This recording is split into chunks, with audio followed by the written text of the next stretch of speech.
चंद्राम हिरण्मयीम लक्ष्मीम जातवेदो माहवा, की ज्याला आव्हान करायला सांगितलं जातवेदाला म्हणजे त्रिविक्रमाला, की तोच फक्त आणू शकतो त्याच्या लक्ष्मीला किंवा महालक्ष्मीला.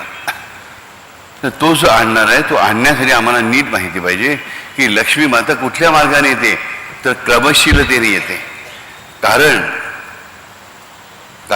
त्या त्रिविक्रमाच्या नावातच क्रम आहे हे विसरू नका. त्यामुळे क्रम सोडून रांग सोडून कुठलीही गोष्ट ही अननॅचरलच आहे. पटलं? अग्रीड? त्यामुळे ही त्रिविक्रमाची माता आहे. महालक्ष्मी त्रिविक्रमाची माता आहे. ही जगदंबा त्रिविक्रमाची माता आहे. ज्या तिच्या पुत्राच्या नावातच क्रम आहे, विक्रम आहे आणि त्रिविक्रम आहे. आम्हाला क्रमानेच जायची इच्छा असली पाहिजे, तरच ती लक्ष्मी आहे. नाहीतर ज्येष्ठा अलक्ष्मी म्हणजे अवदसा, जी तात्पुरता पैसा देते, त्याच्याबरोबर अशांती आणते, दुःख आणते, अनेकांचे शाप आणते.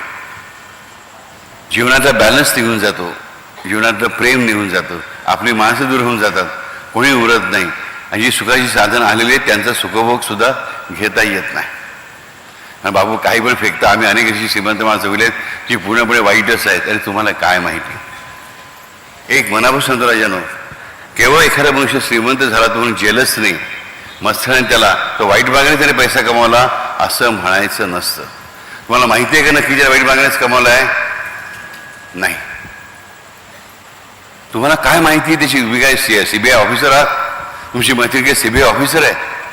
आणि त्याने कष्ट केले असतील ना. तुमच्याकडे खात्रीलायक पुरावा असेल तर म्हणा. खात्रीलायक पुरावा नसेल तर त्याला उगीच नावं ठेवू नका. तो लक्ष्मीचा अपमान आहे. जर त्याने प्रामाणिकपणे कष्ट करून पैसा मिळवला असेल तर तुम्ही अपमान कोणाचा करताय? त्या माणसाचा नाही, लक्ष्मीचा करताय. आम्ही अनेक मुलांना माझ्याकडे का लक्ष्मी हातात येत नाही, त्याची ही कारण आहे. कोणी पैसा कमावला असेल त्याला दोष देत राहायचं नाही. ते काही श्रीमंत वाईटच असतात. अरे काय तुम्हाला माहिती, एवढा किती श्रीमंताचा तुम्ही अनुभव घेतलाय? श्रीमंत वाईट असतो आणि गरीबही वाईट असतो. गरीबही चांगला असतो आणि श्रीमंतही चांगला असतो. त्याच्यामुळे काहीच फरक पडत नाही. पण आम्हाला एक सवय लागली असते बऱ्याच वेळा की कोणी आपल्यापेक्षा जास्त पुढे गेला की त्याने चुकीच्या मार्गानेच केलं असलं, आणि मग त्याला जो दोष देतो त्या देवतेला लागतो, हे लक्षात ठेवा. आणि मग तुमच्याकडे त्या लक्ष्मीचा कोप होतो. तुम्हाला माहीत नाही ना त्याने पैसे खाल्ले किंवा चोरी केली का डाके घातले, तर उगीच त्याच्याविषयी असं मत करून ठेवू नका. देवाला माहीत, आपल्याला माहीत नाही. झाला खरा लवकर श्रीमंत, चांगली गोष्ट आहे.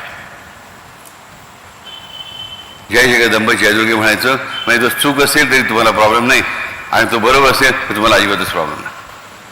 पण ते हे असेच वेळ अनेक वेळा मत्सरामुळे आपण जे इतरांशी कंपॅरिझनमध्ये इतरांना वाईट मार्गानेच पैसा कमावला असं धरून चालतो, ते चुकीचं आहे. आलक्ष्यामध्ये हे कधीही करू नका. आणि तुम्ही लक्ष्मीला दोष देत असता, आणि लक्ष्मीला दिलेला दोष महाविष्णूला कधीही आवडणार नाही. महाविष्णू जिकडे नाही तिकडे ही लक्ष्मी कधीही राहणार नाही.